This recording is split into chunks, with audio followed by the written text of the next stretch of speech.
नमस्कार दोस्तों, मैं हूँ राय। आप सभी का स्वागत करता हूँ आपके अपने यूट्यूब चैनल राय ऑनलाइन एकेडमी पर। तो जैसा कि दोस्तों 1-2 दिन से आपका क्लास नहीं हो रहा था, है ना, तो आज से हम लोग स्टार्ट को पूरा कंटिन्यू अपने क्लास को अपने शेड्यूल के साथ। आज तो आपका क्लास हिस्ट्री का नहीं हो पाया अपने शेड्यूल से, फिर भी हम लोग कोशिश ये करते हैं कि आपका जल्द से जल्द शेड्यूल को, है ना, रिटर्न आपको कर सके। तो चलिए हम लोग देखेंगे। आज आपको पता होगा कि आज, है ना, सावन का शुरुआत हो चुका है। तो आप सभी शिव भक्त हो या फिर जो भी धर्म मानने वाले लोग हों, तो आप सभी को, है ना, महाशिवरात्रि आने वाला भी होगा।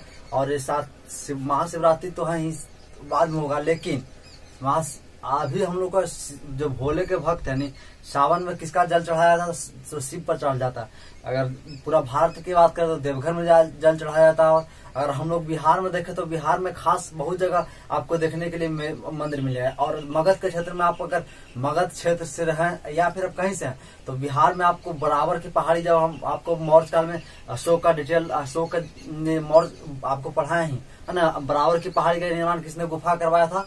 तो अशोक। अगर आपको मौका मिले तो इस सावन में जरूर जाकर देखिएगा। पहला तो आपको दो इससे फायदा होगा। पहला कि आप भोले बाबा का नगरी है ना, तो देवघर है ही, लेकिन छोटा नगरी है बिहार का, तो उसमें आपका दर्शन होगा बाबा भोलेनाथ का।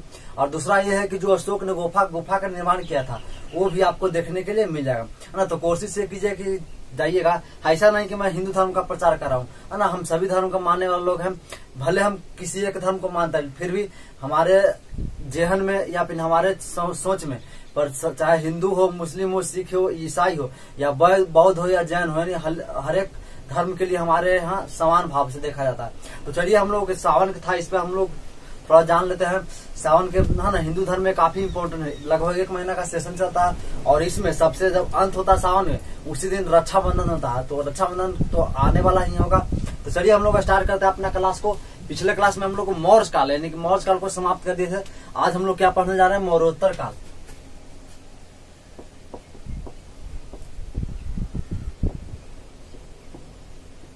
हम लोग आज क्या पढ़ेंगे? मौर्योत्तर काल। देखिए मौर्योत्तर काल का मतलब क्या हो गया?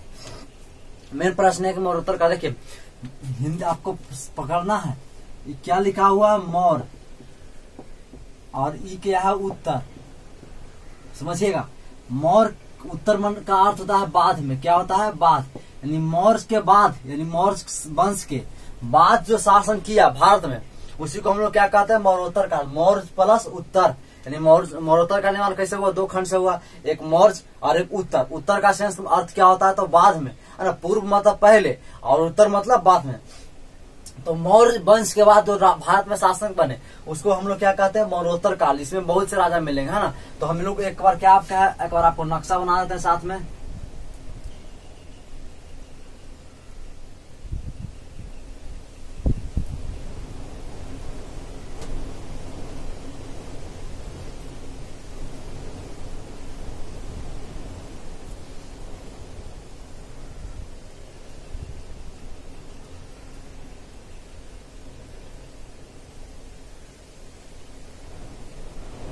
इस तरह से, है ना। तो ये आपका भारत है। तो मौर्य वंश का हम लोग देखेंगे राजा। मौर्य वंश के अंतिम राजा कौन था? बृहद्रथ। कौन राजा था? बृहद्रथ। देखिए इतना नालायक निकला ना कि ससुरा यही सबसे बड़ा कारण माना मौर्य वंश का डुबाने का। यानी मौर्य वंश का पतन कैसे हुआ? तो यही राजा है मौर्य वंश का अंतिम राजा। कौन? बृहद्रथ। इसी कारण मौर्य वंश, देखिए अगर प्रशासक या शासक अगर योग न मिले तो उस राजा का, उस क्षेत्र का काफी विनाश हो जाता है। जैसे मान लीजिए कि पाकिस्तान का, इंडिया का मैं एग्जांपल नहीं लूंगा चूंकि हम लोग इंडिया देशभक्ति हैं। तो पाकिस्तान का मान लीजिए कि प्रधानमंत्री योग नहीं मिले। क्या नहीं मिले? योग नहीं मिले। तो योग नहीं मिलने के बाद क्या होगा कि उसको योग या फिर कुशलता उसमें नहीं हो, तो जो बाहर से देश है, जैसे चाइना से बहुत सा कर्जा लिया हुआ है। कौन? ये आपका देख लीजिए पाकिस्तान, यानी बहुत से देश से कर्जा ले लिया है। तो अगर कर्जा न चुकाएगा तो जो चाइना है, यानी अलग अलग जो देश से कर्जा पाकिस्तान लिया है, वो क्या करेगा? अटैक करेगा और सोचेगा कि कब्जा कर लेंगे। देखेगा कि राजा पहला कमजोर है, नहीं, शासक क्या है? अयोग है, योग नहीं है, उसके पास कोई योग्यता नहीं है शासन चलाने के लिए। तो वैसा ही काम, जैसे मान लीजिए कि आपके जिला भर में, जिला को मान लीजिए कि प्राचीन काल हम लोग पढ़ा था, मान लीजिए कि आपका एक जिला है कि क्या है? राजा है ना, राजा है। और उस राजा मान लीजिए कि आपका जो जिला का राजा है, पटना का, वो उसके जो योग नहीं है, तो योग नहीं है। तो बताइए जो आसपास के जो अलग अलग जिला है, जैसे जहानाबाद हो गया, उसके बाद देख लीजिए नालंदा हो गया, यानी सिवान सॉरी आपका सारण हो गया, और उधर वैशाली हो गया। तो जो उधर मालिक सभी मालिक हम जिला का कंपेरिजन कर रहे हैं राज के रूप में, ऐसा नहीं कि आज के काल, मतलब हम प्राचीन के रूप में आपको बताने का एक एग्जांपल ले रहे हैं। तो मान लीजिए कि जहानाबाद वाला अटैक करेगा, देखेगा कि राजा यहाँ पटना जिला कमजोर है, तो अटैक करके क्या क्षेत्र को कब्जाने का प्रयास करेगा। और ऐसा ही किसके साथ बीता, तो मौर्य काल के अंतिम राजा बृहद्रथ के साथ। देखिए आपको पता हो कि मौर्य काल में चंद्रगुप्त मौर्य ने कितना बड़ा विकास किया था, यानी पूरा पाकिस्तान, फिर पूरा अफगानिस्तान और ईरान का क्षेत्र को भी चंद्रगुप्त मौर्य ने जीतने का कोशिश किया था। और इस पर पहले से शासन कौन कर रहा था, तो आपका सिकंदर का ही क्षेत्र था। किसका क्षेत्र था, सिकंदर का। लेकिन सिकंदर की मृत्यु के बाद इस पर का अधिकार किसका हो गया, तो सिकंदर के राजदूत का हो गया, यानी सेल्यूकस निकेटर। और इसी सेल्यूकस निकेटर से, तो आपको जब पढ़ाए थे तो बताए थे कि सेल्यूकस निकेटर से चंद्रगुप्त मौर्य ने इसका साम्राज्य को छीन लिया था, जीत लिया था। तो इसी क्षेत्र पर, लेकिन इधर का क्षेत्र हो गया, फिर पूरा भारत पर मौर्य वंश का शासन था ना।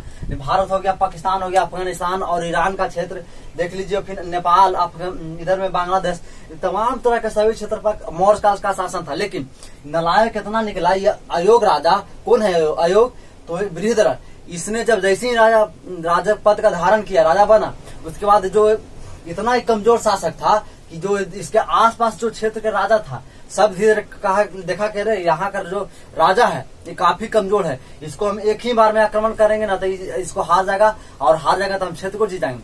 तो वही काम किया कौन, जो पूरा देख रहे हैं पाक एरिया, इसको हम लोग क्या कहेंगे, पाक एरिया, यानी पाकिस्तान, अफगानिस्तान और ईरान का क्षेत्र। इस पर इसके पहले मौर्य काल के पहले चंद्रगुप्त मौर्य के पहले इसका इधर किसका शासन था, तो आपका यूनान का, यूनानी का, और यूनानी में भी कौन, सेल्यूकस निकेटर का। तो इधर देखा कि इधर क्षेत्र का किसका था, सेल्यूकस निकेटर का जीता हुआ क्षेत्र था। तो यूनान के जैसे ही राजा बना कौन, बृहद्रथ। तो उसके बाद जो यूनान के लोग देखा कि हमारा ही क्षेत्र था, चंद्रगुप्त मौर्य ने इसका अधिकार किया था, तो अपने क्षेत्र को कहा कि हमारा स्वाधीनता की बात है कि हमारे क्षेत्र को तुम लोग क्या कर रहे हो, शासन कर रहे हो। जैसे ही मिलेगा क्या, मतलब फायदा मिलेगा, मौका मिलेगा, जैसे इसको आक्रमण कर देंगे। तो मौका मिल गया बृहद्रथ का। बृहद्रथ कुशल राजा था नहीं, कुशल राजा न होने के कारण क्या हो गया कि यूनान के जो शासक था इस पर आक्रमण कर दिया और इस पूरे पाकिस्तान के एरिया को, क्षेत्र को जीत लिया। और इस क्षेत्र पर जीत गए, इस पर शासन कौन करने लगा, तो हिंद यवन। बाकी अब ये हो गया पाक के एरिया में। इधर देखिएगा तो इधर के एरिया में, यानी कि दक्षिण के एरिया में सातवाहनों ने आक्रमण कर दिया, यानी सातवाहन, यानी इधर के एरिया को कौन जीत लिया, सातवाहन। और ये आपका कलिंग जीता था कौन, अशोक ने। तो कलिंग के क्षेत्र में कौन कर लिया, चेदी वंश। बताइए इतने क्षेत्र का। और बाकी जो छोटे राजा छोटे क्षेत्र देख रहे हैं, सभी पर छोटे इतना क्षेत्र को छोड़कर, यानी इतना क्षेत्र किसके संपर्क में था, बृहद्रथ। बाकी जितना भारत का और सेक्शन देख रहे हैं, ये इधर का एरिया, पाकिस्तान के एरिया को हिंद यवन ने आक्रमण कर लिया, जीत लिया। उसके बाद इधर दक्षिण भारत के एरिया को सातवाहन जीत लिया, कलिंग के क्षेत्र को चेदी जीत लिया।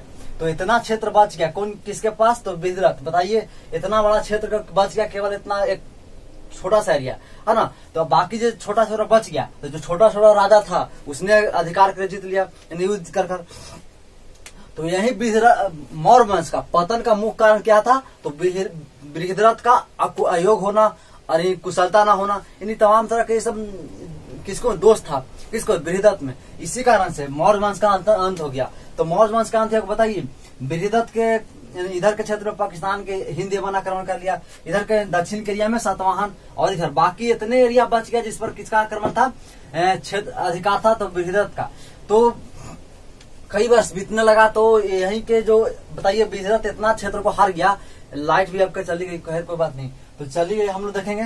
तो जब बृहद्रथ का हार गया, तो बताइए इसके इतना बड़ा क्षेत्र का राजा इतना में केवल बचा हुआ, तो क्या इसकी जनता खुश रहेगी, तो नहीं। तो जनता नहीं, इससे बृहद्रथ से जनता निजात चाह रहा था कि किसी प्रकार इसकी हत्या हो, या फिर इसे अपने राजा से त्याग दे दे, या फिर जो भी हो तो वो अपने कर। तो इसी का कौन सा राजा है, कौन,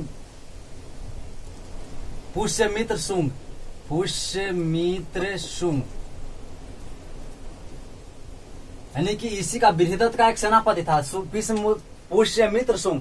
तो पुष्यमित्र शुंग ने कहा कि यह भी काफी इसको दुखी हुआ। तो पुष्यमित्र शुंग ने क्या कहा कि एक दिन कहा ना कि सोच एक दिन क्या कर प्लान बना कि किसी तरह बृहदत्त को हत्या कर देंगे तो हम इस पर क्षेत्र पर आक्रमण कर लेंगे जिससे जनता खुश हो। तो एक दिन क्या क्या पुष्यमित्र शुंग ने बृहदत्त को राजा को कहा कि चलिए ना फील्ड में मैदान में चलिए, वो जहाँ सैनिक परेड करता था। तो कहा कि सैनिक के बीच चलती परेड को देखने चलिए, नहीं कि कैसा काम यानी सैनिक परेड कर रहा है या नहीं कर रहा है। कौन कर रहा? पुष्यमित्र शुंग। और बृहदत्त को ले गया कहा मैदान में जहाँ परेड कर रहे थे सैनिक, और वहीं ले जाकर सैनिक के सामने पुष्यमित्र शुंग ने तलवार निकालकर बृहदत्त की हत्या कर दी, गला काट दिया। तो जिससे बताइए जो सैनिक थे वो काफी प्रसन्न हुआ और जनता भी प्रसन्न हुआ। तो इस क्षेत्र में किसका आक्रमण हो गया? तो पुष्यमित्र शुंग यानी किस बृहदत्त की हत्या किसने किया? तो पुष्यमित्र शुंग। कई बार आपका डेट भी आएगा। तो कब हत्या किया था? तो 185 ईस्वी पूर्व में, है ना। यानी पुष्यमित्र शुंग ने हत्या कब किया था? 185 ईस्वी पूर्व में हत्या किया था। तो देखिए कई बार प्रश्न आएगा कि पुष्यमित्र यानी शुंग वंश, अब पुष्यमित्र ने हत्या कर इस यानी कि इस क्षेत्र में किसका कौन सा वंश का स्थापना किया? तो शुंग वंश। तो कई बार प्रश्न आएगा कि शुंग वंश के समानांतर कौन थे? तो ऐसा नहीं कि सब कौन है, सतवाहन, दक्षिण में सतवाहन समांतर थे। समांतर कहने का मतलब पैरेलल। मान लीजिए कि बिहार में शासन अभी कौन कर रहे हैं? नीतीश जी।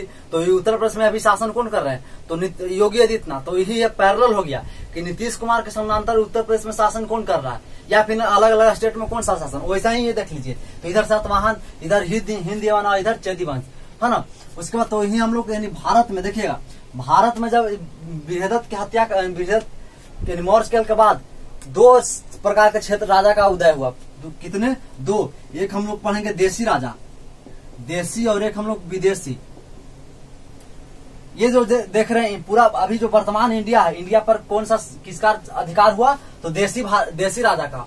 और ये पाकिस्तान, अफगानिस्तान और ईरान का क्षेत्र किसका था? तो क्या है भारत का पहले था? नहीं, चंद्रगुप्त मौर्य ने जीता था। जो किसका क्षेत्र था? तो यूनानियों का था। तो यूनानियों जीतने कारण तो यहाँ सबसे पहले राजा कौन बना? तो हिंद यवन।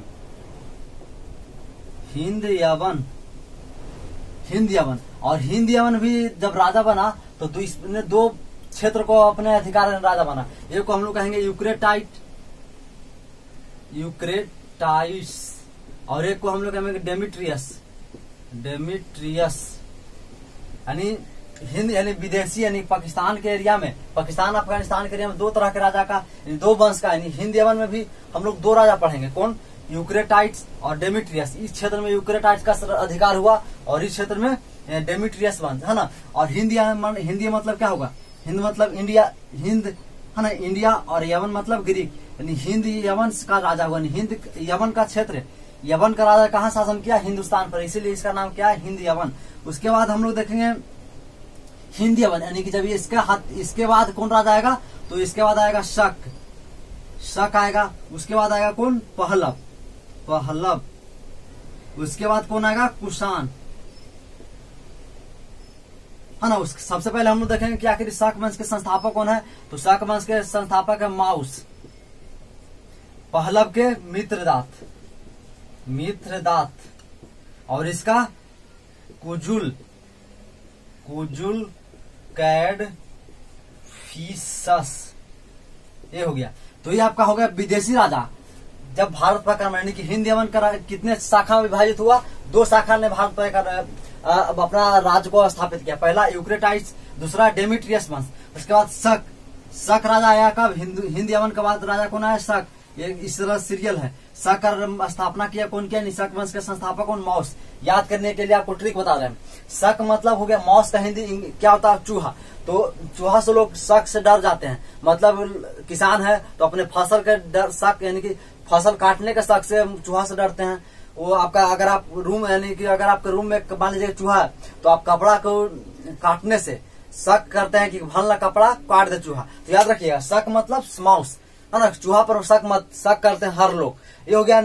उसका पहला मित्रदात, और क से कुषाण और क से कुजुल कैडफिसस, है ना। ये ध्यान रखिएगा। उसके बाद हम लोग देशी राजा की बात करेंगे तो सबसे पहले ये कौन सा होगा? पुष्यमित्र शुंग, यानी शुंग वंश। उसके बाद हम लोग देखेंगे कण्व वंश। उसके बाद हम लोग देखेंगे तो सातवाहन, और इसके बाद हम लोग देखेंगे चेदी।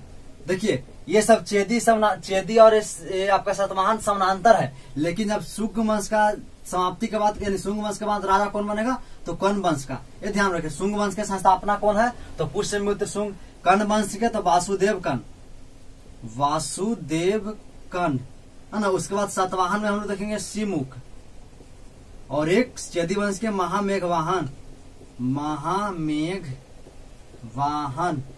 तो ये था आपका है ना, थोड़ा सा आपको इंट्रोडक्शन क्लास दे दिए। बाकी हम लोग नेक्स्ट क्लास में किसको स्टार्ट करेंगे, तो देसी राजा में हम लोग स्टार्ट करेंगे शुंग वंश को।